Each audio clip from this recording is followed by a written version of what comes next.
지난주 TV를 통해서 알려진 두 사건, 두 인물을 좀 소개하면서 오늘 말씀을 이어가도록 하겠습니다. 지난주 화요일이죠. 24일 미국 시간으로 오전 11시 한 30분쯤 됐을까요? 텍사스 한 초등학교에서 총기 사고가 일어납니다. 그 범인은 18살의 청소년이었습니다. 이름은 라모스라고 하는 청년인데, 저 청년은 18살이 미국에서 총기를 합법적으로 소유할 수 있는 나이인데 18살 생일이 지난 다음 날 가서 총을 샀어요. 그리고 집에서 이제 할머니를 먼저 쏘고, 친할머니를, 그리고 그 총을 들고 가까이 있는 초등학교에 들어갑니다. 100여 발을 난사를 해요. 그때 그 초등학교 안에는 이제 2학년에서 4학년, 7살에서 10살 그 아이들이 19명이 그 자리에서 죽습니다. 2명의 교사가 죽게 되고 다수의 부상자가 발생합니다. 자, 그러면 그 총기를 난사한 그 18살의 청소년, 그는 왜 그랬을까?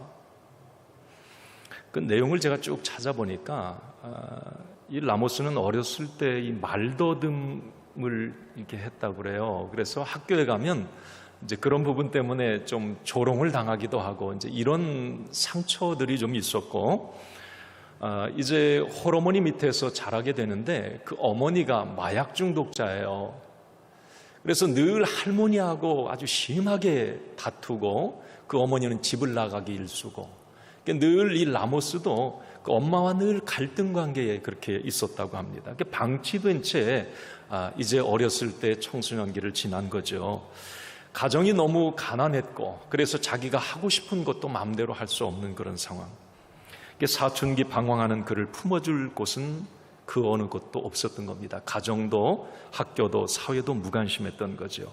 결국 이 라모스는 자신의 약점, 그리고 불행했던 환경, 그걸 극복해내지 못하고 최악의 흉악범이 되어서 그 자리에서 사살이 됩니다.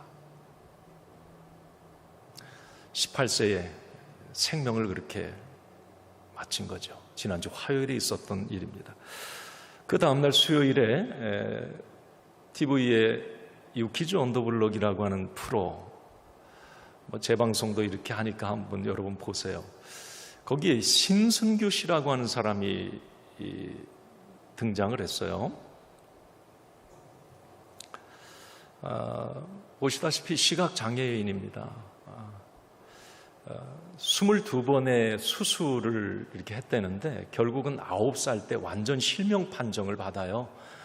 그 당시에 지금 50대 중후반이니까 그 당시에 시각장애인은 하류 인생을 살 수밖에 없어요. 그런데 이 신승규 씨는 포기하지 않아요. 그 부모도 포기하지 않습니다. 만 15살에 이제 미국으로 어떤 가정에 입양이 됩니다. 미국에 가서 살면서 많은 한계, 좌절, 시각장애인으로서 수많은 어려움들을 이제 극복해내는데, 이 승승규 씨는 어렸을 때부터 믿음의 가정에서 자랐고 믿음이 있어요. 그래서 그가 미국에서 이 생각을 했대요. 나는 의지할 것 하나도 없으니까 하나님만 의지하며 살래요. 하나님만 의지하며 살겠습니다. 그는 결국 대학을 갈 때 미국의 아주 유명한 4개 대학에서 하버드 대학, 프린스턴 대학, MIT 공대, 또 하나의 어떤 대학에서 이제 장학생으로 초청을 받죠. 결국 하버드를 선택해서 그가 가게 되고, 이제 거기서 공부를 마친 후에 이 신승규 씨는 그 누구도 시각장애인이 꿈을 못 꾸었던 미국 증권가, 미국 월가에 진출을 합니다. 입사를 하는데 이제 합격을 해서 지금 28년째 근무하는데 그 미국 증권가의 최초의 시각장애인 직장이었을 뿐만 아니라 지금 임원인데 그에게는 최초라고 하는 수식어가 끊임없이 따라다녀요. 그 내용에 보면 그렇더라고요. 그가 쓴 책이 있어요. 어둠 속에 빛나는 것들이라고 하는 책에 보면 남들은 5시간을 만약에 투자할 일이면 자기는 10시간, 15시간을 투자를 해야 됐대요. 다 그걸 문자화 시켜서 점자화하고 컴퓨터로 다 그 글들을 이제 바꾸어서 또 그걸 이해를 해야 되니까. 참 대단한 사람이죠. 그가 이런 말을 그 책에서 합니다. 세상은 불공평하지만 하나님은 공평하시다. 길이 사라졌을 때 하나님은 다른 길을 준비해 놓으신다. 자, 라모스라고 하는 한 청년, 신순규라고 하는 한 사람, 똑같이 불행한 환경, 불가능한 상황이었지만 한 사람은 그 환경에 갇혀 죽었고 다른 한 사람은 그 환경을 돌파해 또 다른 희망의 아이콘이 되었습니다. 자, 여러분, 우리가 제가 이제 두 사람의 지난주에 이야기를 말씀드렸는데, 참 믿음이라는 게 뭘까요, 여러분? 참 믿음 생활한다는 게 뭡니까? 믿음은 불가능한 상황, 불가능한 현실에도 가능한 미래를 보는 게 아닐까요? 라모스와 이 신승규 씨의 차이는 뭡니까? 하나님이 있고 없고의 차이였어요. 철저하게 하나님을 의지하며 살겠습니다. 그 인생을 하나님은 그렇게 붙잡아 주셨고 그는 믿음이 있었기 때문에 불가능한 상황, 안 돼, 할 수 없어 라고 하는 걸 본 게 아니라 할 수 있어. 하나님이 나와 함께 하셔. 하나님은 나의 의지가 되셔. 하나님은 나의 피난처야. 그 하나님으로 인해서 가능한 미래를 봤다는 거예요. 참 믿음이라고 하는 것은 바로 이런 게 아닙니까? 99%의 불가능, 맞아요. 절망하고 낙심할 수 있습니다. 자, 그러나 1%의 가능성이 있다면 그 1%의 가능을 믿음으로 바라보는 게 이게 믿음의 사람이라고 하는 겁니다. 그래서 믿음은 이 믿음은 능력이에요. 믿는 자가 할 수 있다고 말하는 것이고 내게 능력 주시는 자 안에서 내가 모든 것을 할 수 있다고 선포하는 겁니다. 저는 이 용기라고 하는 것, 뭔가 도전하고 돌파하고 개척해 나가는 것, 이것은 나에게서 나온 어떤 객기나 자신감으로는 안 됩니다. 하나님으로부터 나온 믿음이어야 가능하다는 거예요. 나라고 하는 자신감 대단한 것 같습니까? 쉽게 무너집니다. 꺾어져요. 조그만 어려움에도. 그렇지만 하나님으로부터 나온 믿음은 돌파하고 정복하고 개척해 나가는 거죠. 사랑하는 성도 여러분, 여러분들에게 이 믿음이 있기를 바랍니다. 하나님으로부터 나온 믿음을 갖기를 바랍니다. 지난 시간에 85세 노인 갈렙이 그 누구도 가기 싫어했던 헤브론을, 이 산지를 내게 달라고 얘기를 해요. 자, 그러면 이 갈렙은 무슨 객기, 자신감에서 그 이야기했을까요? 나는 광야 40년 전쟁도 많이 해보고 그래서 나의 노하우가 많아, 나에게는 전략이 있어 라고 생각해서 헤브론을 요구했을까요? 아닙니다. 자기에게서 나온 게 아니에요. 갈렙은 분명히 말을 해요. 헤브론 산지를 정복할 수 있는 비밀, 그걸 분명히 얘기합니다. 여호수아 14장 12절 하반절에 보면 갈렙의 이야기입니다. 한번 읽습니다. 여호와께서 나와 함께 하시면 내가 여호와께서 말씀하신 대로 그들을 쫓아내리이다 하니. 아멘. 한번 따라합시다. 여호와께서 나와 함께 하시면. 자, 누가 나와 함께 하세요? 여호와께서, 하나님께서 나와 함께 하시면. 갈렙의 이야기입니다. 갈렙이 무슨 자기가 싸움을 잘해서 무슨 자기가 가진 능력이 탁월해서 헤브론 산지 달라고 온 게 아니라는 거죠. 자기는 여전히 약하고 노인이었지만 하나님 여호와께서 나와 함께 하시면 이깁니다. 할 수 있습니다. 됩니다라고 말하는 거예요.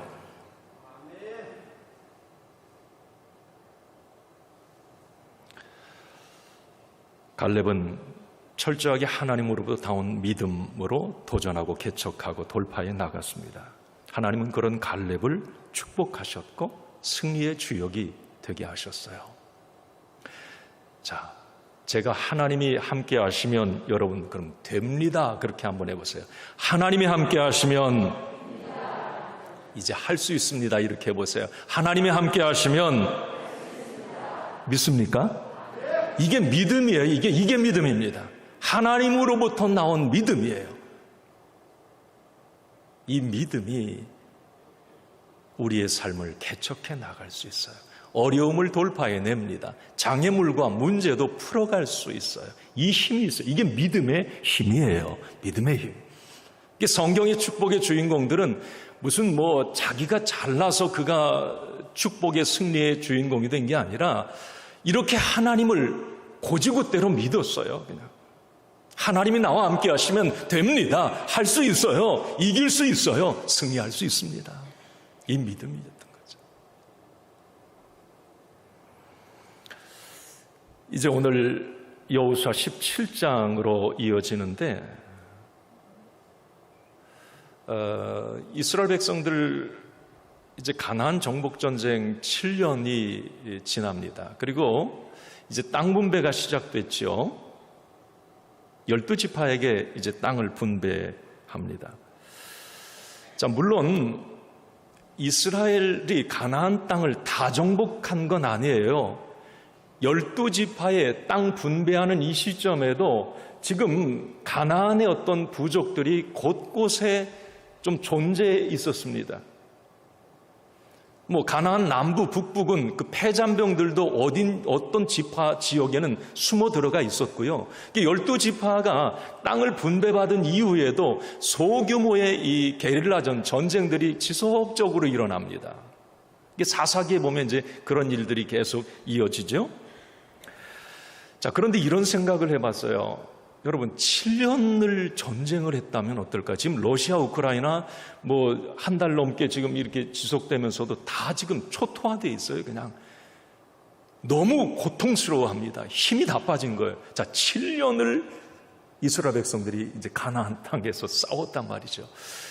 이제 땅 분배하는 그 시점에서 아마 이 이스라엘 백성들은 너무 지쳤을 것 같아요. 이만하면 됐다.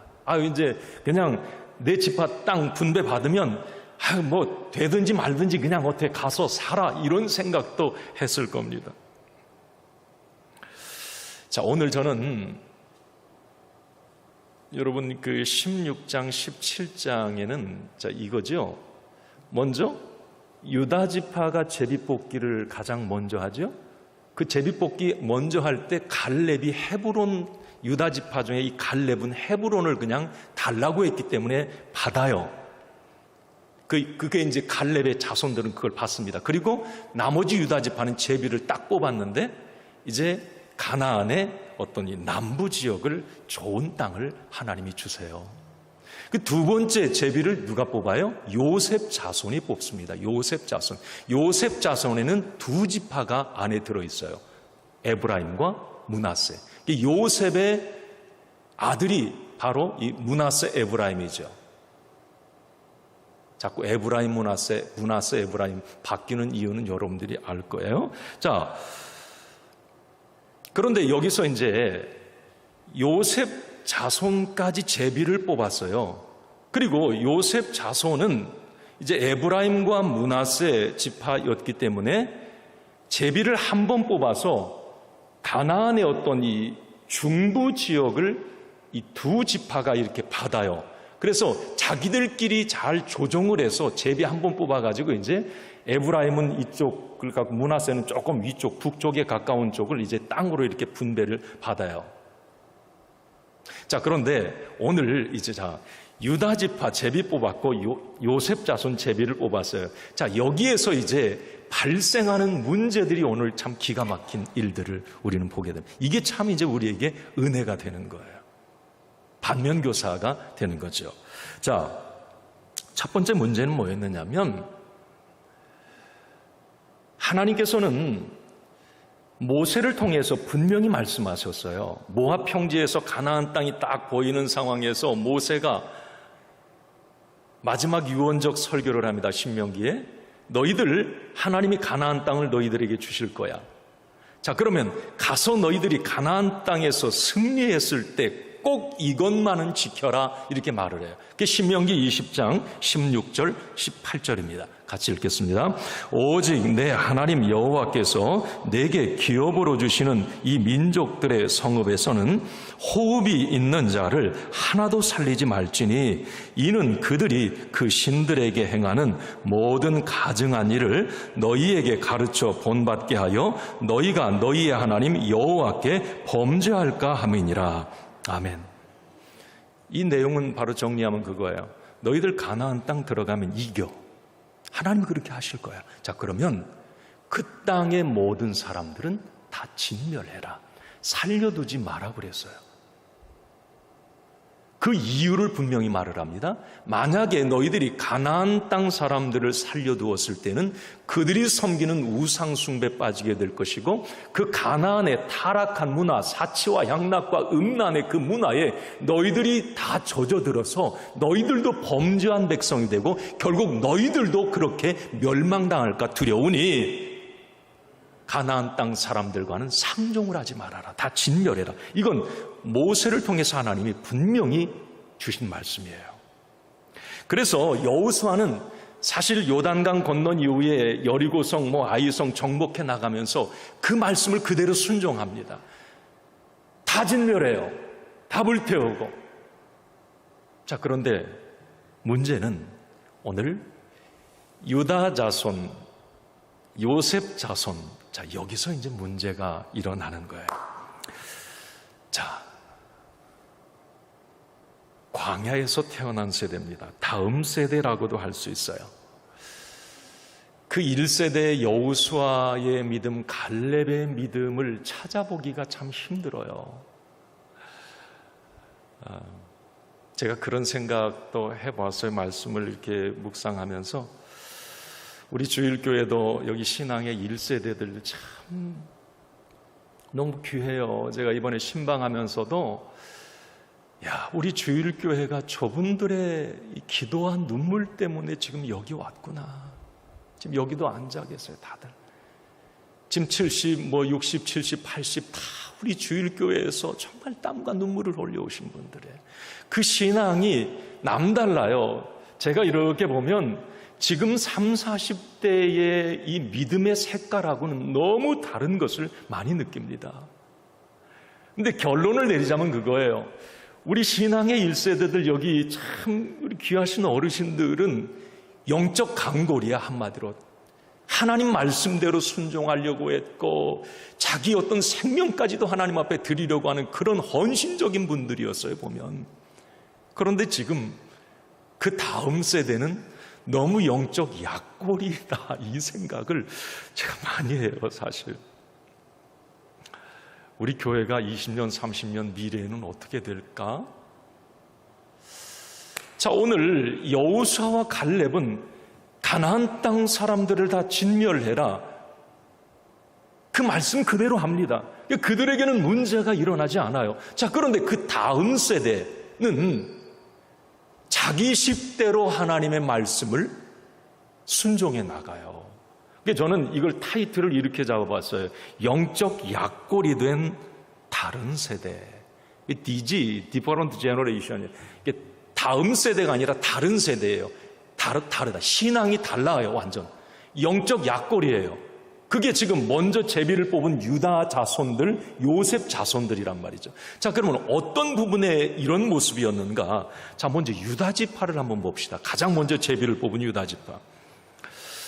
자, 유다 지파도 하나님이 이렇게 제비를 뽑았는데 어떻게 그렇게 또 이 수고했다고 좋은 땅을 주셨는지 감사하죠. 헤브론을 포함한 주변의 넓은 땅, 이 남부 지역을 받아요. 땅도 넓어요. 100개의 성읍이 있어요. 나중에 어떤 이 중심이 됩니다, 이스라엘에. 근데 문제는 이거였어요. 유다 지파의 문제는 여호수아 15장 63절입니다. 우리가 14장에서 건너뛰었으니까 이제 쭉 보는 거예요. 오늘 17장 그 사이를. 자, 보겠습니다. 63절입니다. 시작. 예루살렘 주민 여부스 족속을 유다 자손이 쫓아내지 못하였으므로 여부스 족속이 오늘까지 유다 자손과 함께 예루살렘에 거주하니라. 아멘. 자, 유다 자손이 여부스 족속을 쫓아내지 못했다고 그랬어요.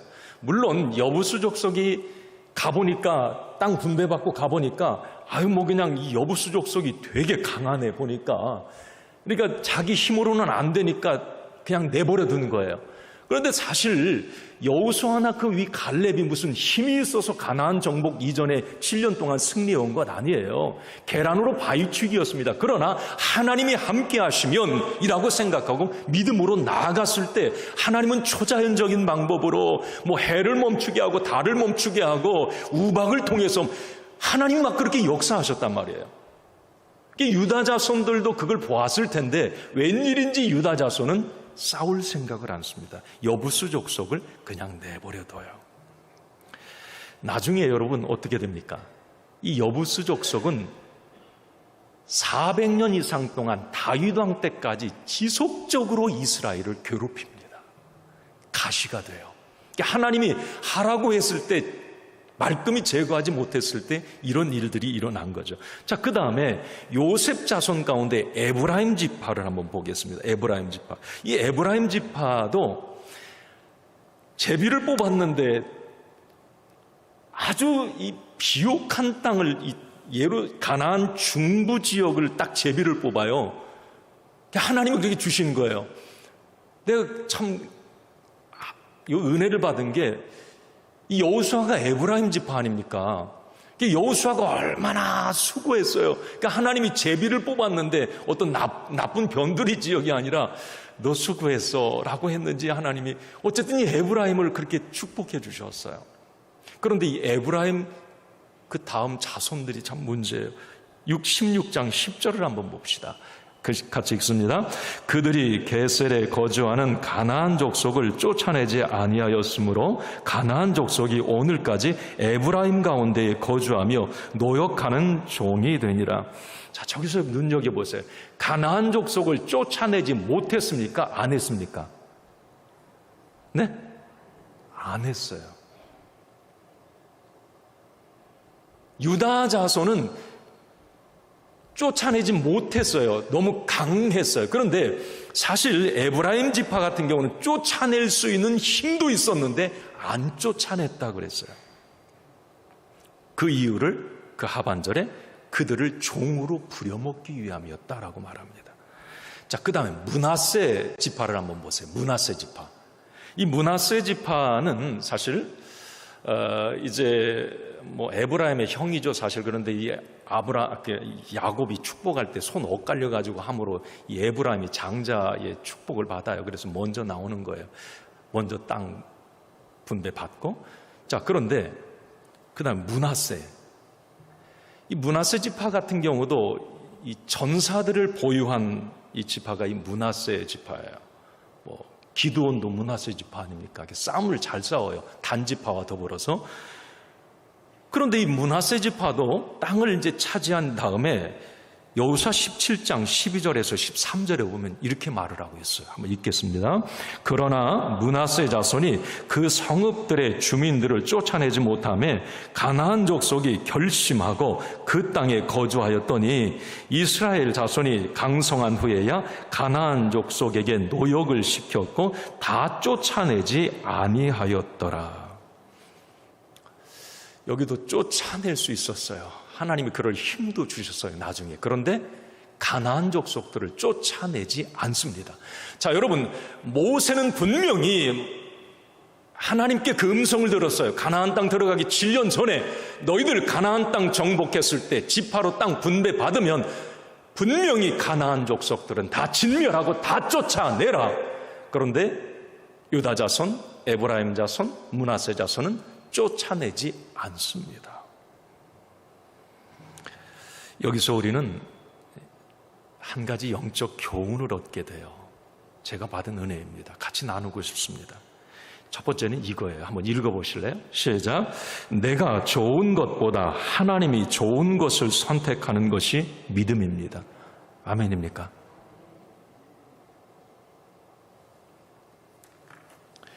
좋은 게 좋은 것이 아니라 옳은 게 좋은 거다? 이건 맞아요. 여기서 옳은 것 안에 여러분 하나님의 뜻이 옳은 거예요. 세상은 옳은, 정의가 옳은 거지만, 자, 우리 믿음의 사람은, 자, 내가 좋은 것, 자, 좋은 게 좋은 거야. No. 우리 믿음을 가졌다고 하는 것은 하나님께서 보실 때 좋은 것, 그 옳은 거예요. 그것을 선택하는 거죠. 자, 지금 세 지파의 문제점이 뭡니까? 내가 편하니까 그들 종으로 부려 먹을 수 있고 그들에게 뭐 조공을 받을 수도 있고 그들과 피 흘려 싸울 필요가 없어요. 그죠? 내가 편안한 겁니다. 내게 이익이 되는 거예요. 내게 좋은 겁니다. 그러니까 그 편을 선택한 거예요. 하나님은 그렇게 하지 말라고 그랬어요. 자, 여러분, 나중에 사사시대로 들어가면서 계속 이제 이 세 지파는 아주 가나안 잔당들 때문에 진짜 고생 많이 해요. 여러분, 나중에 이 에브라임 같은 경우는 어떻게 됩니까? 이 북이스라엘의 중심 지파 아닙니까? 그런데 결국은 왜 북이스라엘이 완전 나라가 없어집니까? 바로 여기 이게 시발점이었어요. 하나님은 분명히 그 먼 미래를 보고 말씀해 주셨거든요. 너 이렇게 해라. 이게 네가 사는 길이야. 이걸 선택해. 그러나 그들은 당장의 좋은 것을 선택합니다. 여러분, 당장의 이 편안함에 안주하고 이 눈앞에 보이는 이익만을 쫓는다면 결국 모든 것을 잃을 수도 있다고 하는 것을 우리는 이걸 잊지 말아야 돼요. 내가 좋은 것만 선택하면 안 돼. 기준이 내가 될 때에 하나님도 잃어버릴 수가 있어요. 그래서 하나님 믿음에서 떠나는 겁니다. 그래서 저는 여러분들에게 오늘 이 세 지파의 이 쫓아내지 아니하였더라라고 하는 이 모습 속에서 이렇게 권면하고 싶습니다. 조금 불편하더라도 하나님이 원하시는 쪽을 선택할 수 있기를 바랍니다. 조금 손해가 되더라도 하나님이 기뻐하시는 쪽을 취할 수 있기를 바랍니다. 이것이 믿음이에요. 믿음이 있다고 하는 게 바로 이겁니다. 그래요. 내게 불편하죠. 저도 힘든데요. 하나님이 원하시는 옳은 것 선택하는 게 쉽지 않아요. 내 것 손해보고 내가 불편하고 내게 힘든데 당장은. 그러나 그 옳은 것이 결국은 최후 승리를 얻는, 합력하여 선을 이루는 비밀이라고 하는 것을 우리는 놓치지 말아야 됩니다. 또 하나, 제가 이 세 지파가 쫓아내지 아니했다라고 하는 이 모습을 보면서 그런 제목을 잡아봤어요. 한번 읽어봅시다. 자, 한번 읽어보실래요? 거의 순종이 아니라 온전한 순종이 믿음입니다. 자, 여러분, 거의 순종, almost 크리스찬이라고, 거의 그리스도인, 비스듬한 거예요. 비슷한 거야. 거의 순종이 아니라 온전한 순종이 믿음이다라고 하는 거. 자, 여기 보세요. 유다 지파, 에브라임, 므낫세 지파 같은 경우는 쫓아내지 못한 것은 능력이 안 돼서 그렇다면 하나님도 봐줄 것 같아요. 자, 그런데 쫓아내지 아니한 건 본인들이 선택한 겁니다. 어쩔 수가 없어서가 아니라 의도적으로 그들이 그 길을 선택한 거예요. 쫓아내지 않은 겁니다. 눈에 보이는 이 편안함 때문에 의도적으로 그 가나안 주민들을 살려준 거죠. 이게 이 세 지파의 모습이 바로 거의 순종이에요. 그러니까 겉으로는 하나님의 자녀 맞아요. 세 지파가. 그리고 쫓아내야 된다는 것도 압니다. 그래서 그런 척은 해요. 그렇지만 결과적으로는 자기 뜻대로 하고 말아요. 안 쫓아내요. 왜? 당장은 내가 좋으니까. 하나님은 좀 먼데 계신 것 같고 당장은 내게 이익이 되니까. 여러분, 자, 이런 이야기를 하나 말씀드릴게요. 그래서 보았는데 어떤 할머니가 말이에요. 이제 여행을 하는데 두 갈래 길이 나오는 거예요. 왼쪽, 오른쪽. 고민이 되잖아요. 오른쪽으로 갈까, 왼쪽으로 갈까? 이 할머님이 이제 교회를 다니는 할머니니까 하나님 앞에 기도를 해서 하나님, 오른쪽입니까? 왼쪽입니까? 어느 쪽으로 가야 되죠? 그 이제 기도가 끝나고 확신이 생겼어요. 자기 지팡이를 딱 길 중앙에 세워놓고 지팡이가 쓰러지는 쪽으로 하나님이 가라고 하니 확신이 왔다. 지팡이를 가운데 딱 세워놓고 탁 놓으니까 이 지팡이가 오른쪽으로 딱 쓰러지는 거예요. 그 할머니가 가만히 있다가 지팡이를 다시 딱 세우는 거예요. 딱 놓는 거야. 또 오른쪽으로 쓰러져요. 할머니가 고개를 한번 이렇게 하더니 또 세워. 왜냐면 할머니는 왼쪽으로 가고 싶었거든, 지금. 자꾸 이 지팡이가 오른쪽으로 쓰러지는 거예요. 몇 번을 하다가 결국은 지팡이가 진짜 왼쪽으로 딱 쓰러졌어요. 이 할머니가 하는 말이 맞아요. 하나님이 나를 왼쪽으로 가려고 이렇게 하나님이 인도하시는군요. 그리고 그 할머니가 왼쪽으로 갔어요.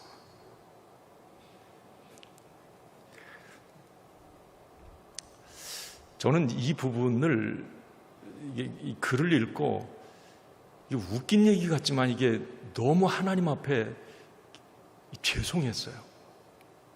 울림이 상당히 컸어요. 우리가 하나님 뜻대로, 하나님 말씀대로 하나님께 순종하면서 살겠습니다라고 말은 하는데 결국은 자기가 하고 싶은 대로 다 해버려요, 실생활에서. 이 할머니처럼 말이에요. 이걸 거의 순종이라고 말할 수 있겠어요. 온전한 순종을 하나님은 원하시는데 그 온전한 순종이 승리의 비밀이고 축복의 비밀인데 우리는 거의 순종이죠. 사랑하는 성도 여러분, 자, 여러분들에게 저에게 그런 권면을 다시 한번 하고 싶어요. 거의 쫓아냈습니다 라는 이 거의 순종이 아니라 완전히 다 쫓아냈습니다 라고 하는 온전한 순종이 있기를 바랍니다. 할렐루야. 좀 힘들어요. 근데 이 온전한 순종이 만만치가 않아요. 실제적으로 부딪혀 보면. 그렇지만 그쪽으로 자꾸 몸부림쳐야 돼요. 너무 거의 순종에 익숙해지면 안 됩니다. 말로는 믿습니다. 순종해요. 그렇게 할 거예요. 내가 할 거예요. 실생활에서 20%에서 30%, 30%, 40% 조금 올려가세요. 온전한 순종 쪽으로 말이에요. 그 하나님이 기뻐하세요. 그 삶에 하나님이 개입하시는 거예요. 자, 오늘 이제 이런 어떤 상황에서 자, 요셉 자손까지 제비를 딱 뽑고 났는데 갑자기 요셉 자손이 여호수아 앞에 따질 게 있다고 찾아온 게 그게 이제 오늘 본문이에요. 아마 여호수아도 깜짝 놀랐을 거예요. 아니 왜 왔지? 지금 하나님의 은혜대로 뭐 유다 지파 좋아서 갔고 아니 요셉 자기들도 금방 제비 한번 뽑아가지고 좋다고 갔는데 아니 저 이유 있습니다 라고 하고 요셉 자손이 여호수아 앞에 찾아왔어요. 땅 분배 방식에 불만을 품었어요. 이 요셉 자손이. 그 이유는 바로 이거였습니다. 첫 번째 이유가 14절이에요. 한번 같이 말씀을 읽겠습니다. 요셉 자손이 여호수아에게 말하여 이르되 여호와께서 지금까지 내게 복을 주심으로 내가 큰 민족이 되었거늘 당신이 나의 기업을 위하여 한 제비 한 분깃으로만 내게 주심은 어찌미니이까 하니. 자, 이게 무슨 말인지 아시겠습니까? 자, 요셉 자손은 두 지파가 있다고 그랬죠. 에브라임과 므낫세.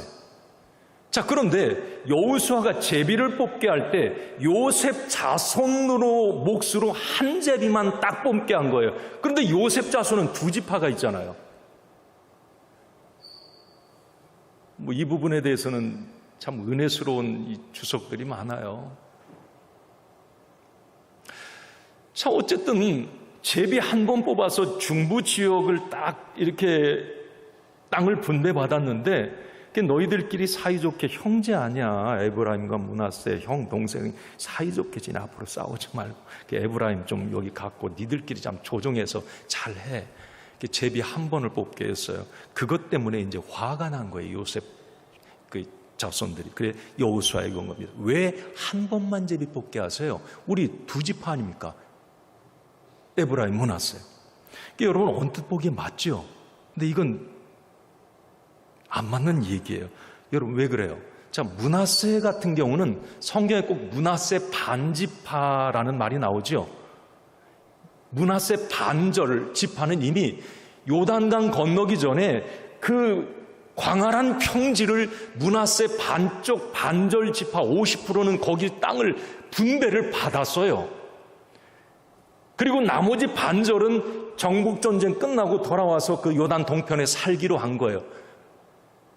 이미 분배를 므낫세 지파는 받았어요. 그러니까 요셉 자손이 제비 한 번 뽑는 건 맞는 말이에요, 사실. 그런데 므낫세 지파 반절 지파가 왜 나도 제비를 한 번 더 뽑아야 되는데 안 뽑게 하느냐, 이 부분에 대해서 불만을 제기한 겁니다. 거기 따라온 이 에브라임도 참 줏대가 없죠. 에브라임 지파도 정말 좋은 땅 분배 받았어요. 하나님이 그렇게 주셨단 말이에요. 그런데 제가 여기서 그런 생각이 들어요. 욕심이 끝이 없구나. 요셉 자손들은 이미 받은 것으로도 정당하고요. 그 받은 것만으로도 감사해야 했습니다. 과분하게 받았으니 오히려 한 제비도 다른 지파에게 양보해야 맞는 거예요. 그러나 그들은 주어진 것을 감사하지 않고 오히려 불평합니다. 행복을 불행으로 바꿔버리는 거죠. 욕심 때문에 그래요. 욕심 때문에. 사랑하는 성도 여러분, 우리가 행복하기를 원한다면 여러분 욕심을 내려놓고 이미 나에게 주어진 복을 세워보시기 바랍니다. 이미 나에게 베풀어 주신 감사의 조건들이 많아요.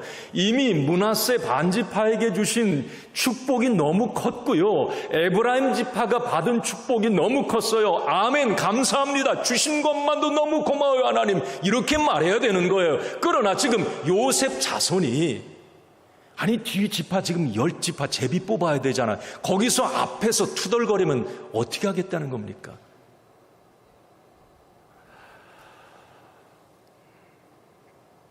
저는 아까 신순규 집사님이 그 시각장애인임에도 불구하고 하나님은 공평하시다 말을 해요. 시각장애인이 뭘 하나님이 공평하시다라고 말할 수 있겠습니까? 우리 같으면 그렇게 할 수 있겠어요? 나에게 이런 장애가 있고 이런 어려움이 있는데 하나님 공평하십니다. 믿음의 눈으로 보니까 다른 사람에게 없는 게 내게 있더라는 거예요. 다른 사람에게 주시지 않은 게 내게 있더라는 겁니다. 그래서 감사하다는 거예요. 그래서 하나님은 공평하시다는 거죠. 여러분, 우리는 많이 그렇게 얘기해요. 나에게는 이것도 없고 저것도 없고. 아니에요, 여러분. 하나님은 나에게 주신 게 너무 많습니다. 조그만 욕심을 내려놓으면 보이는 감사의 조건들이 너무 많아요. 오늘 이 요셉 자손은 그걸 못 보는 거예요. 그리고 또 하나, 이 요셉 자손이 그 불평하는 이유가 이거예요. 16절을 한번 같이 읽습니다. 요셉 자손이 이르되 그 산지는 우리에게 넉넉하지도 못하고 골짜기 땅에 거주하는 모든 가나안 족속에게는 베스안과 그 마을들에 거주하는 자이든지 이스라엘 골짜기에 거주하는 자이든지 다 철병거가 있나이다 하니. 이건 무슨 말이냐면 제비 뽑은 땅에 대해서 또 얘기하는 거. 한 번 제비 뽑기에 대한 어떤 그 불평과 제비 뽑은 땅을 가서 보니까 거기에 철병거로 무장한 잔당들이 남아 있어서 왜 피 흘려 싸워야 될 땅을 내게 주십니까? 그거예요. 아니, 그 여호수아가 준 거, 하나님이 주신 거잖아요. 제비 뽑게 해서. 자, 요셉 자손은 이거 너무 안 맞는 불평들을 해대고 있습니다. 사실 그 여호수아나 갈렙이 가나안 정복 전쟁할 때 무슨 힘이 있어서 이겼나요? 아니잖아요. 요셉 자손 하나님의 기적적인 방법으로 이겨내는 거 다 봤어요, 뒤에서. 그러면 이런 상황에 그들은 이렇게 말해야 됩니다. 하나님이 우리와 함께 하십니다. 여호수아 어른에게도 함께 하셨고 우리 아버지에게도 함께 하셨으니 우리에게도 하나님은 함께 하십니다. 우리가 몰아낼 수 있습니다. 이길 수 있습니다. 이렇게 말해야 되는 거예요. 그런데 오늘 뭐라고 그래요? 못합니다. 철병거 있는데요. 무서워요. 왜 그 땅 우리 줬어요? 하필이면. 이런 거죠. 자, 여러분, 나에게 주어진 것에 대해서 우리는 불평하는 경우가 많아요. 마음에 들지 않는다고. 자, 그러나 우리가 믿음을 가졌다고 하는 것은 오히려 나에게 주어진 것에 대해서 불평보다는 감사로 반응하는 사람이에요. 나에게 악조건처럼 어떤 느껴지지만 그것을 믿음 안에서 발전의 기회로, 축복의 기회로 삼아야 됩니다. 많은 경우에 환경 탓하고 자꾸 가정 탓, 부모 탓, 외모 탓, 능력 탓, 탓을 너무 많이 해요. 지금 요셉 자손이 그래요.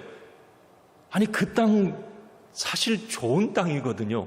그런데 그 하나의 어떤 철병거, 그 능이 아까도 말씀 에브라임은 몰아낼 수가 있었어요. 그런데 불평합니다. 믿음 없는 모습이에요. 탓하는 거예요. 여러분, 우리도 이미 나에게 주어진 것이라면, 그리고 바꿀 수 없다면 불평하지 말고 한탄하지 말고 오히려 도전하고 믿음으로 반응해서 여러분 성장의 기회로 삼으시기를 바랍니다. 성경의 축복의 주인공들은 바로 그런 공통점이 있었어요. 부족하지만, 약했지만, 악조건 속에서도 그걸 기회로 삼았습니다. 오늘 이렇게 불평하는 요셉 지파에게 여호수아는 아주 따끔하게 혼꾸녕을 내요. 그게 오늘 15절입니다. 읽고 말씀 정리합니다. 읽습니다. 여호수아가 그들에게 이르되 내가 큰 민족이 되므로 에브라임 산지가 내게 좁을진대 브리스 족속과 르바임 족속의 땅 살림에 올라가서 스스로 개척하라 하니라. 아멘. 따라합시다. 스스로 개척하라. 네가 개척하라 뒤에 또 나와요. 스스로 개척하라. 자, 주어진 것에 대해서 그리고 미래에 대해서 너의 지금 환경, 여건, 그 어떤 힘들다, 야, 원망, 불평하지 말고 너희들 스스로 도전하라는 겁니다. 스스로 신세 탓, 환경 탓, 안 돼, 그 탓하지 말고 하나님의 도우심을 믿고 스스로 개척해 보라는 것입니다. 그렇습니다, 여러분. 미래의 승리와 축복은 그냥 나에게 주어지는 것이 아니에요. 믿음으로 구하고 열정으로 도전하고 확신으로 개척하는 자에게 주어지는 것입니다. 오늘 여호수아는 요셉 자손에게 그렇게 이 귀한 진리를 가르쳐 주고 있습니다. 여러분, 나약하고 안일한 믿음, 의존적인 믿음, 근시안적인 믿음에서 벗어나서 우리는 이제 하나님을 절대적으로 신뢰하고 살림에 도전하고 개척하는 통큰 믿음의 사람들이 다 되시기를 주님의 이름으로 축원합니다. 자, 오늘 승리의 처방전을 이렇게 드립니다. 읽고 마칩니다. 읽겠습니다. 옳은 선택, 온전한 순종을 하는 영적 강골이 되십시오. 이미 나에게 주어진 것을 찾아 감사하십시오. 탓하지 말고 믿음으로 반응하십시오.